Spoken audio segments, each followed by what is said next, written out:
Captain He-jin rubbed his tired eyes as he looked at the large screen in front of him. The gas giant's moon looked perfect for today's training exercise. It was big, far from any known space routes, and completely uninhabited. At least, that's what all their scans showed. "Captain, all systems are ready for the weapons test," Lieutenant Ji-won said from her station. Her fingers moved quickly over the control panel as she prepared the targeting systems. The Korean Space Force vessel Sejong hung in space like a silver arrow, its hull gleaming under the distant starlight. "Very good, Lieutenant. How are those energy readings looking?" He-jin asked, remembering the strange data they had picked up earlier.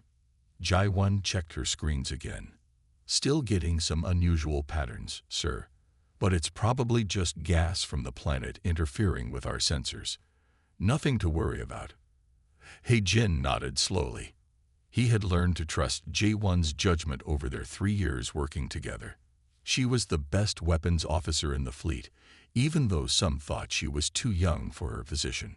"All crew members, this is your captain speaking," He-jin announced over the ship's communication system. "We will begin our targeting practice in 5 minutes. Please make sure all safety protocols are in place." The bridge crew worked quietly and efficiently. This was routine for them. Find an empty space, shoot at it, collect data, and go home. They had done it hundreds of times before. "First target locked," Ji-won reported. "Ready to fire when you give the order, sir." He-jin sat straighter in his captain's chair. "Proceed with the first round, Lieutenant." The ship's main cannon hummed to life. A bright blue beam shot out into space, striking the moon's surface. The impact looked small from their distance, but He-jin knew each shot could power a small city for a year. "Hit confirmed. All readings normal," Ji-won said, but then paused. Her eyes narrowed as she looked at her screen. "Wait, Captain, I'm getting some strange feedback." "What kind of feedback?" He-jin moved to look over her shoulder. "The energy, it's not dispersing like it should. It's almost like..." Ji-won's voice trailed off as her fingers flew over the controls. "Sir, you need to see this." The main screen showed new data streaming in. The moon's surface wasn't absorbing or reflecting their weapons fire in a natural way. Instead, the energy seemed to be flowing through channels, like blood through veins. "Stop the exercise," He-jin ordered immediately. "All weapons offline. Now." The crew responded instantly, but He-jin couldn't shake the feeling that something was very wrong. He had visited many moons and planets in his career. None of them had ever responded to weapons fire like this. "Sir," called out Ensign Du-woo from the science station, his voice shaking slightly. "I'm detecting movement. The moon, it's changing shape." The bridge fell silent as everyone stared at the main screen. The moon's surface was shifting, parts of it moving like ripples on water. And then, to their complete amazement, a section of the surface began to open, like a giant eye slowly waking up.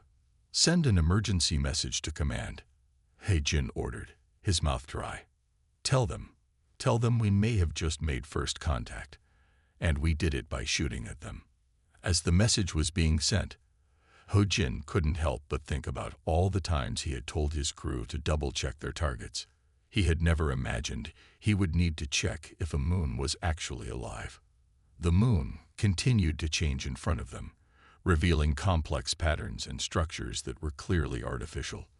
Or perhaps not artificial, but alive in a way they had never seen before. "Captain," Ji-won said quietly, "what do we do now?" He-jin took a deep breath. His next actions would become part of history. The story of how humans first met the inhabitants of what they had mistaken for a simple moon.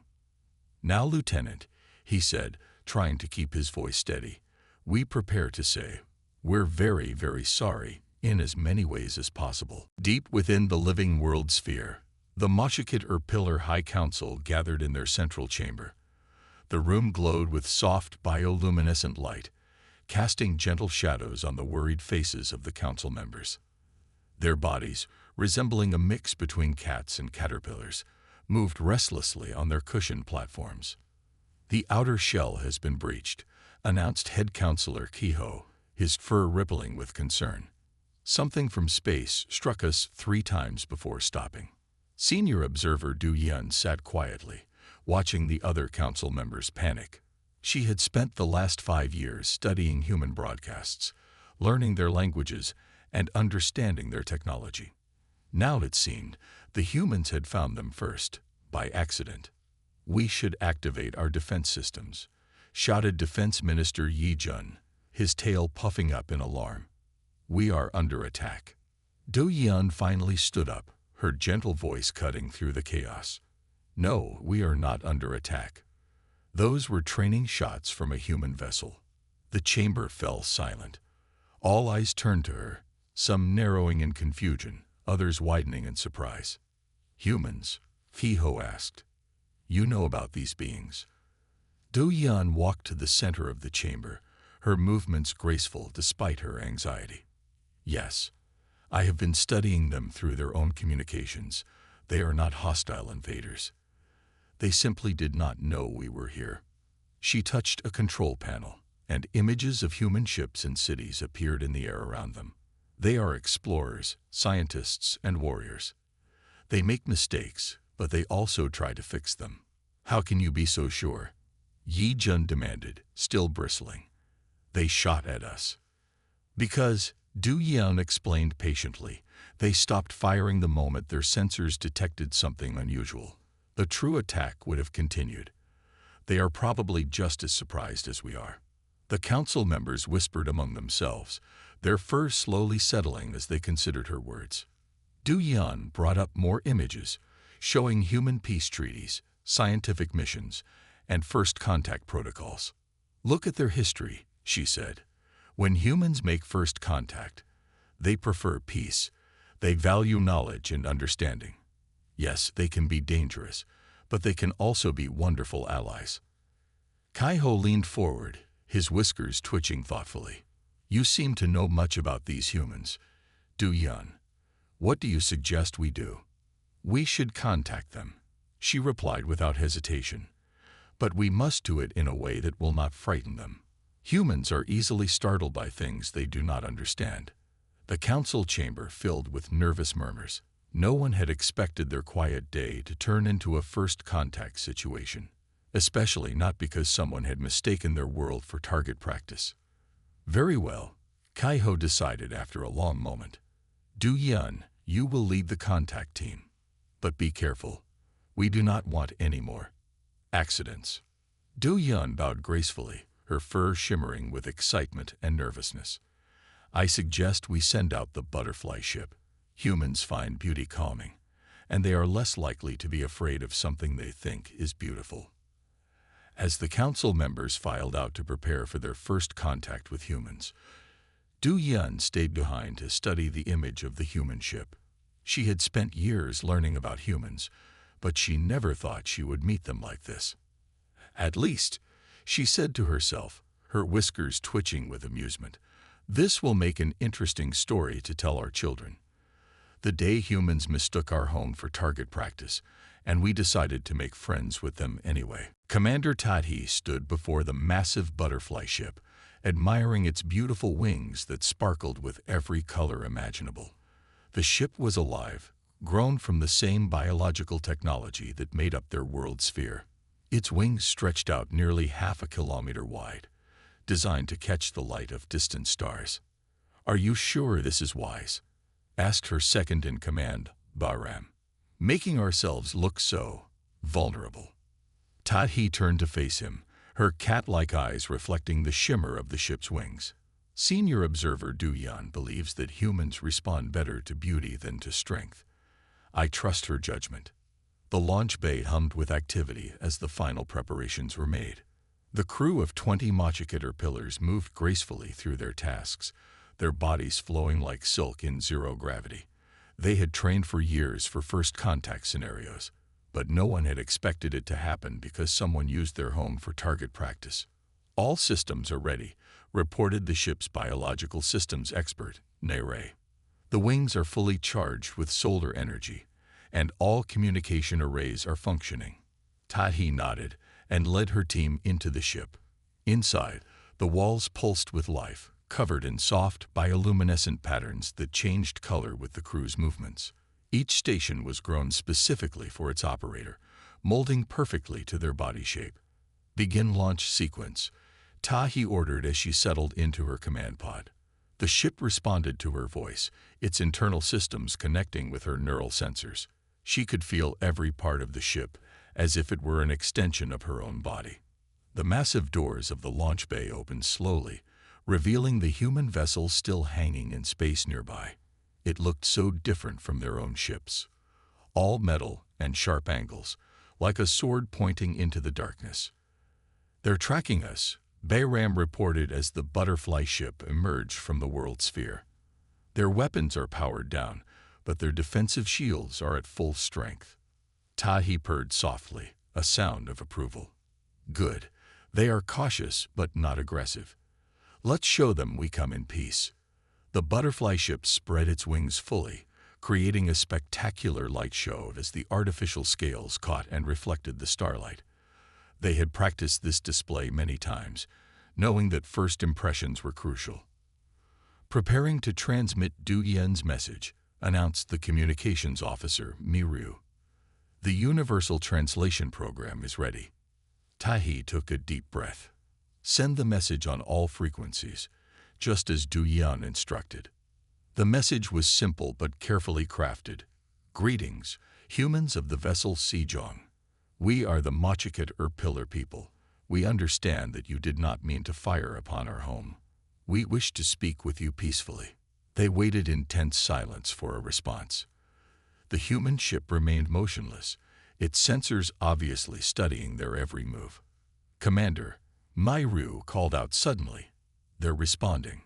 A human voice came through their communication system, speaking carefully and clearly. "This is Captain Hojin of the KSF Sejong. We deeply apologize for our actions. We had no idea your world was inhabited." Tahi smiled, her whiskers twitching with relief. "The first step is always the hardest," she said to her crew. Then, to the humans, "Captain Hojin, we accept your apology. Perhaps we could arrange a proper meeting. We have much to learn about each other." As they began to coordinate the details of their first formal meeting, Tahi couldn't help but feel excited. Despite the unusual start, this could be the beginning of something remarkable. After all, any species that would immediately apologize for their mistakes couldn't be all bad. Captain Hojin and First Officer Sunmai stood at the observation window of the Sejong, watching the butterfly ship approach. The alien vessel's wings caught the light of nearby stars, creating patterns that seemed to dance across its surface. "It's beautiful," Sunmai whispered, pressing her hand against the glass. "Nothing like what we expected to find out here." Hojin nodded, trying to hide his nervousness. His palms were sweaty, and his throat felt dry. In all his years of space service, he had never imagined he would be the one to make first contact with an alien species, especially not after shooting at their home. "Captain," Lieutenant Jae-won called from her station, "the alien ship is sending us docking coordinates. Their technology. It's unlike anything in our database." The crew watched in amazement as the butterfly ship's wings folded gracefully, revealing a docking port that somehow matched perfectly with their own ship's systems. "How did they know our docking specifications?" Sunmai asked, frowning. "They've been studying us," Hojin realized. "Just as we study distant civilizations, we just never noticed them watching." The docking procedure went smoothly, almost as if they had practiced it 100 times. When the airlock doors finally opened, Hojin led his small delegation to meet their visitors. His heart was pounding, but his steps were steady. The sight that greeted them made everyone freeze in surprise. The Mochicat-erpillars were both familiar and alien at the same time. Their bodies were covered in soft fur like cats, but they moved like caterpillars. Their eyes were large and expressive, filled with intelligence and curiosity. Commander Tahi stepped forward, her movements graceful and deliberate.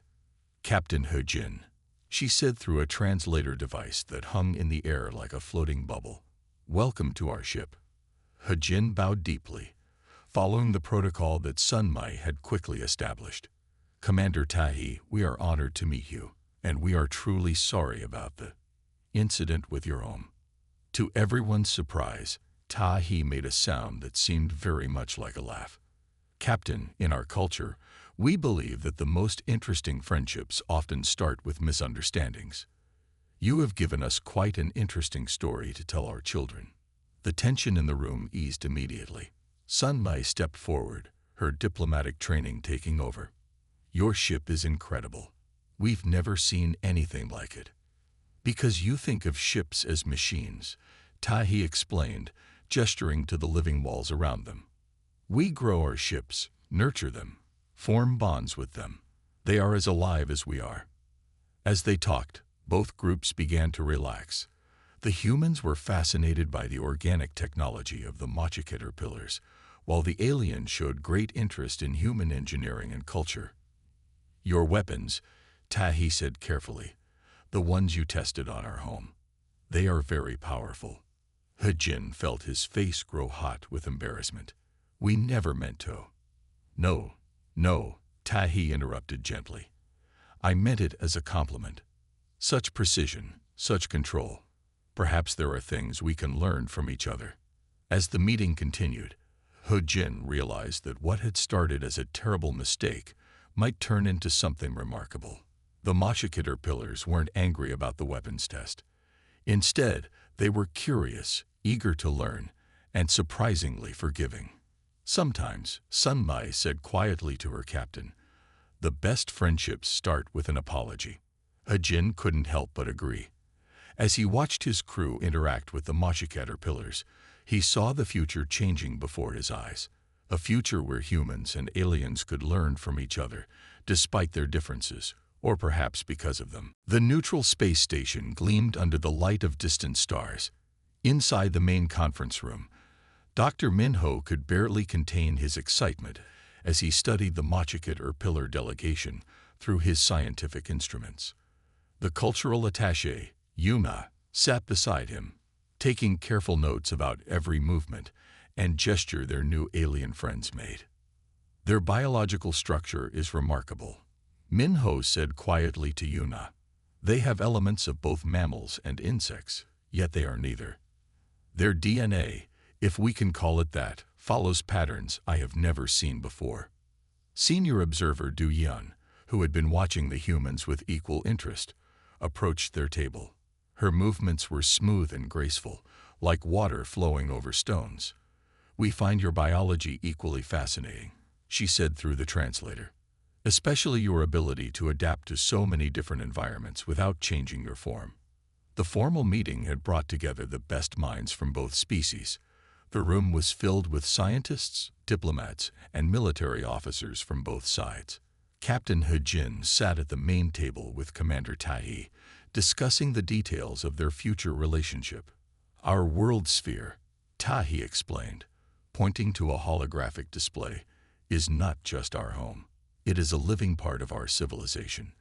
When your weapons struck it, they did not just hit a surface. They touched a living being.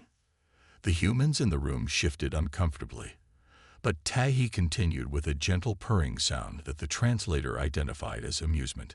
Do not worry. Our world sphere is very strong.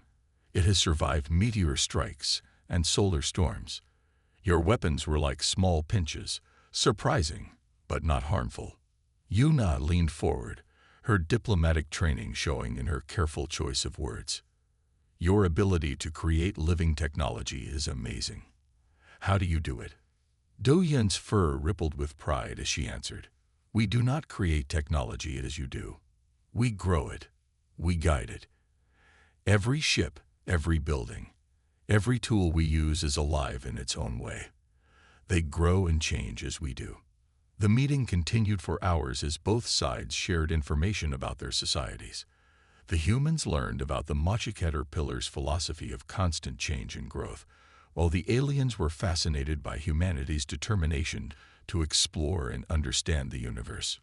Your species reminds me of our larva, Du Yun told Minho as she examined his scientific equipment. Always changing, always moving forward, never satisfied with staying in one form. Minho smiled at the comparison.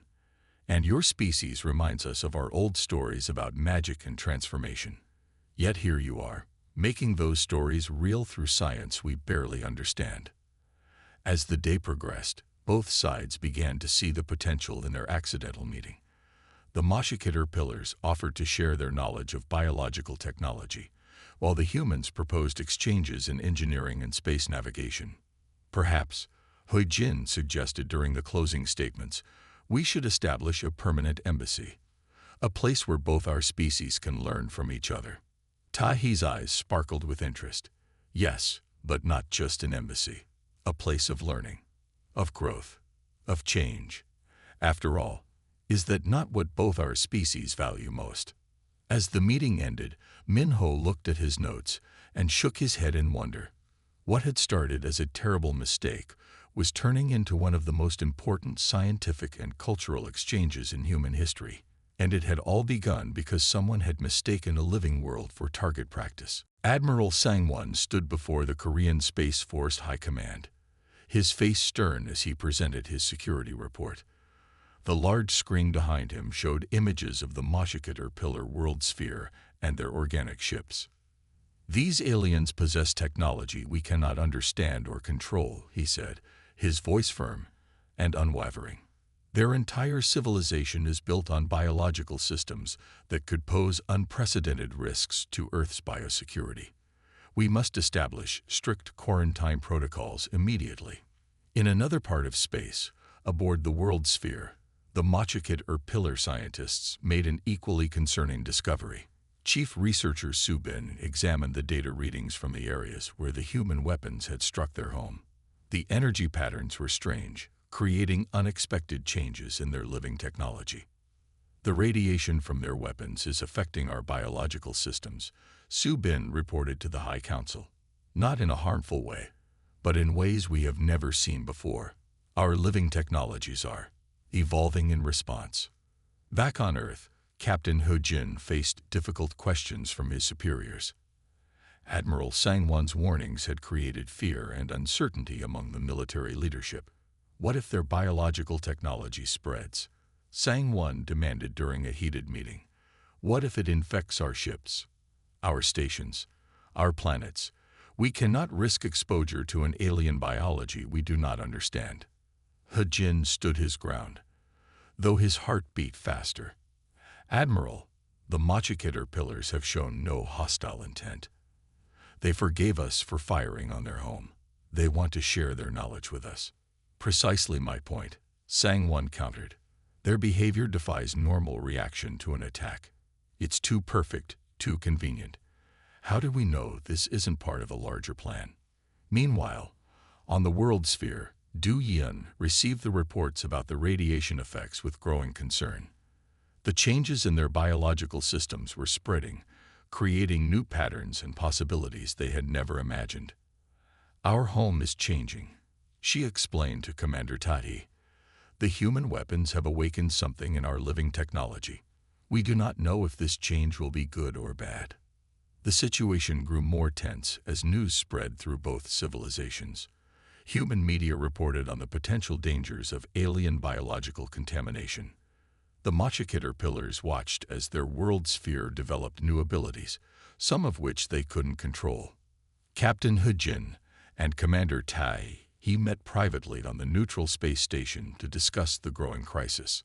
The room was quiet except for the soft hum of life support systems. My superiors want to cut off all contact, Hui Jin admitted, his voice heavy with worry. They fear what they don't understand. Tahi's fur rippled with concern. Our world is changing because of your weapons. The energy has triggered changes we never expected. Some of our people are afraid too. So both our peoples are scared, Hui Jin said quietly. Fear of the unknown on both sides. Outside the window, stars twinkled silently, indifferent to the crisis unfolding between the two species. What had started as a promising friendship now balanced on a knife's edge. The next few days would determine whether their accidental meeting would lead to a new era of cooperation or end in isolation and suspicion. Lieutenant Jai-1 sat at her research station on the neutral space station, studying the weapons data for the 100th time. Her eyes were tired, but she couldn't stop working. She knew there was something important in these readings, something everyone else had missed. Across the room, Junior Observer Hyunwoo of the Mochicat-erpillars was doing the same thing with his own data. His fur was ruffled from too many hours of work, but his eyes remained bright and alert. The energy patterns keep changing, Jai-1 muttered to herself, watching the numbers scroll across her screen. It's almost like they're alive. Hyunwoo's sensitive ears caught her words. He moved closer, his caterpillar-like body gliding smoothly across the floor. What did you say about living energy? Jai-1 looked up, surprised. She hadn't realized she was speaking loud enough to be heard. Oh, I was just noticing how the energy from our weapons doesn't behave normally when it hits your world sphere. It's almost like it's responding to something. Hyunwoo's whiskers twitched with excitement. Yes, exactly. Our living technology is responding to your weapon's energy, but not in a way we've ever seen before. Look at this. He quickly brought up his own data on a nearby screen. Ji-won's eyes widened as she saw the patterns. They were almost exactly like her own readings, but reversed.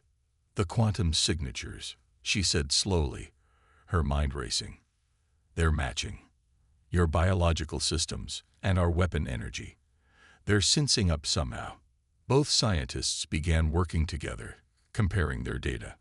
Hours passed as they discovered more and more connections.